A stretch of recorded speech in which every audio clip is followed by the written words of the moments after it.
Hello friends, welcome to exam prep channel. फिर से हाजिर हूं मैं एक नया जीके चैलेंज लेके। ये है जीके क्विज नंबर 4 और यदि आप 20 प्रश्नों में से 16 का सही जवाब देते हो तो आप पढ़ते हो, नहीं तो आप केवल टाइम पास करते हो। तो चलिए स्टार्ट करते हैं आज का ये जीके क्विज। पहला प्रश्न है, किसी भी देश के आर्थिक विकास का सूचक इनमें से कौन सा है?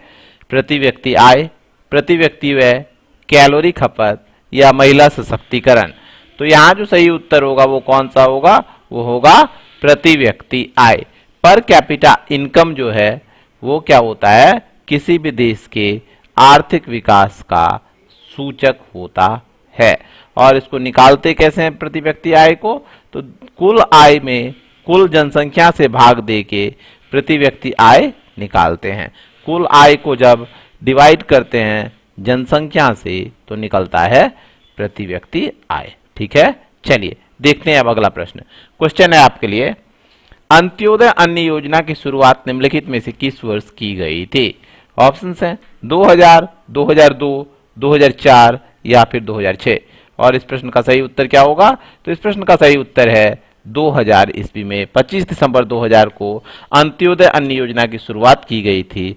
गरीबों में भी जो सबसे अधिक गरीब हैं उनको भोजन उपलब्ध कराना इस योजना का प्रमुख उद्देश्य था। अगला प्रश्न है आपके लिए, निम्नलिखित में से कौन सा युग्म सही नहीं है? आपको बताना है कि कौन सा ये मॉडल और पंचवर्षीय योजना का युग्म सही नहीं है। प्रथम पंचवर्षीय योजना किस पे आधारित थी? ये थी हेरोडोमर मॉडल पे, तो ये गलत है। द्वितीय पंचवर्षीय योजना थी पीसी महालनोबिस मॉडल पे, तो 1 और 2 दोनों गलत है। ऑप्शन नंबर 3 जो है तृतीय पंचवर्षीय योजना गाडगिल योजना, ये बिल्कुल सही है। तो हमारा उत्तर क्या होगा? कौन सा युग्म सही नहीं है? तो 1 और 2 सही नहीं है। ऑप्शन नंबर सी हुआ सही उत्तर। अगला प्रश्न है आपके लिए, डैश एक भुगतान है जो सरकार किसी उत्पादक को किसी वस्तु के बाजार मूल्य के पूरक के रूप में देती है। शुल्क, सब्सिडी, उत्पाद शुल्क या फिर जीएसटी। तो ये क्या है? ये है सब्सिडी या अनुदान। क्या बोलते हैं इसे हिंदी में? इसे अनुदान भी बोलते हैं। ठीक है ना? तो हमारा उत्तर हुआ ऑप्शन नंबर बी। अगला प्रश्न है आपके लिए, निम्नलिखित में से कौन सा एक भारतीय संविधान की विशेषता नहीं है? अर्धसंघीय, शक्ति का पृथक्करण, मौलिक अधिकार या फिर अल्पतंत्र। तो भारतीय संविधान अर्धसंघीय है क्योंकि क्या है यहाँ पे संघ भी है और राज्य सरकार भी है, तो ये अर्धसंघीय का हुआ एक उदाहरण। शक्ति का पृथक्करण, संघ सरकार की शक्तियां अलग है, 3 सूची बना दी गई है ना, संघ सूची, राज्य सूची और समवर्ती सूची, जो कि हुआ शक्ति का पृथक्करण।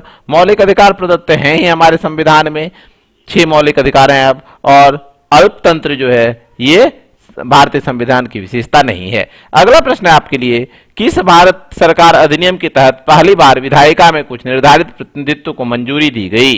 तो पहली बार जिस भारत सरकार अधिनियम के तहत विधायिका में निर्धारित प्रतिनिधित्व को मंजूरी दी गई वो था भारत सरकार अधिनियम 1909। इसे जानते हैं मार्ले मिंटो सुधार के नाम से भी। किस नाम से जानते हैं? मार्ले मिंटो सुधार। और 1919 का जो अधिनियम है उसे किस नाम से जानते हैं? उसे जानते हैं मॉन्टेग्यू चेम्सफोर्ड सुधार के नाम से। चलिए बढ़ते हैं आगे, देखते हैं अगला प्रश्न। क्वेश्चन है आपके लिए, भारतीय राष्ट्रीय कांग्रेस की स्थापना किस वर्ष में हुई थी? तो भारतीय राष्ट्रीय कांग्रेस की स्थापना कब हुई थी? ये हुई थी 1885 ईस्वी में। एलन ओक्टावियन ह्यूम, एओ ह्यूम ने की थी। एओ ह्यूम जो थे वो संस्थापक थे किसके? भारतीय राष्ट्रीय कांग्रेस के। ठीक है ना? बढ़े आगे, चलिए देखते हैं अगला प्रश्न। भारत के राष्ट्रपति पद पर निर्वाचित होने की न्यूनतम आयु सीमा क्या है? अर्थात कितने साल होनी चाहिए कम से कम आयु? तो भारत के राष्ट्रपति पद पर निर्वाचित होने की जो आयु सीमा है न्यूनतम वो है 35 वर्ष। और उसमें ये योग्यता होनी चाहिए कि वो लोकसभा का सदस्य निर्वाचित होने की योग्यता रखे।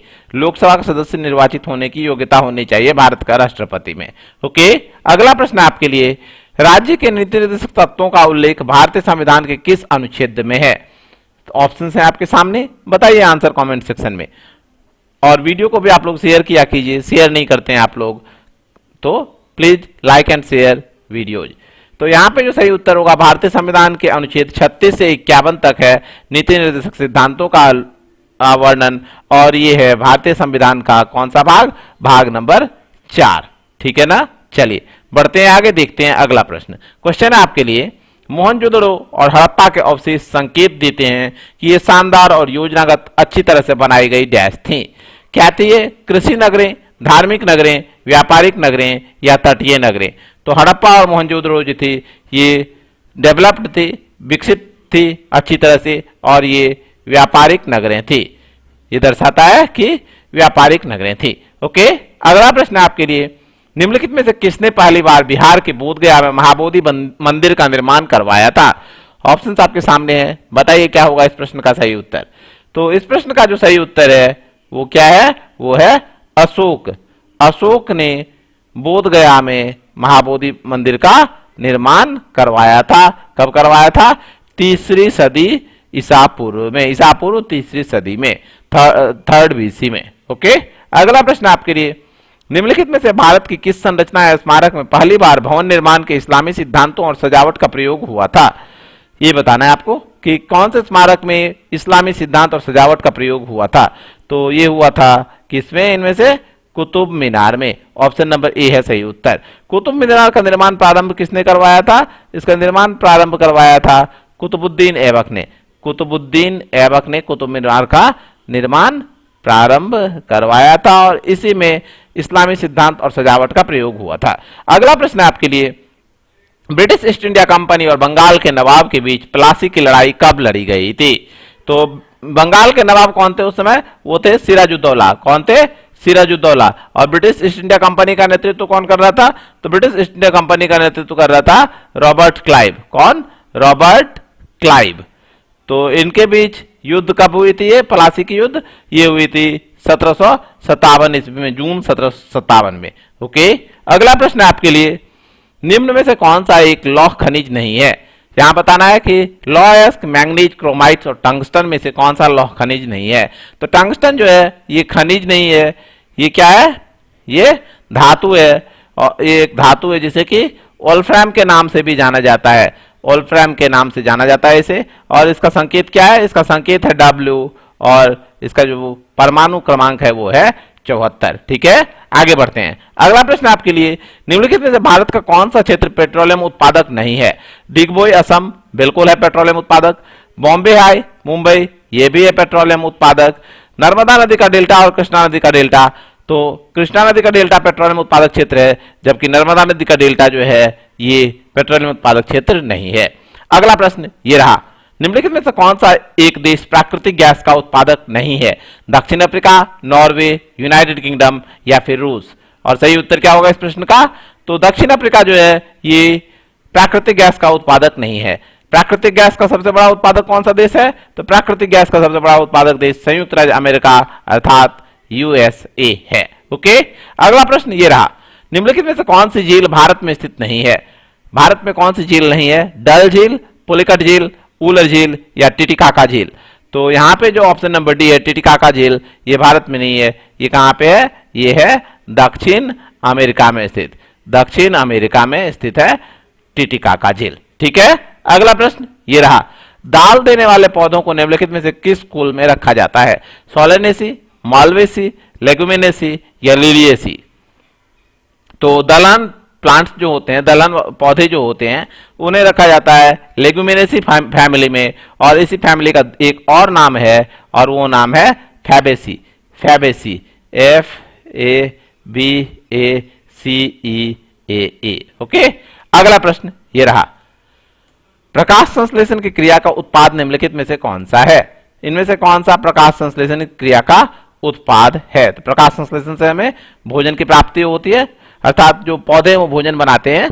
तो कौन सा है प्रकाश संश्लेषण का अंतिम उत्पाद में से एक?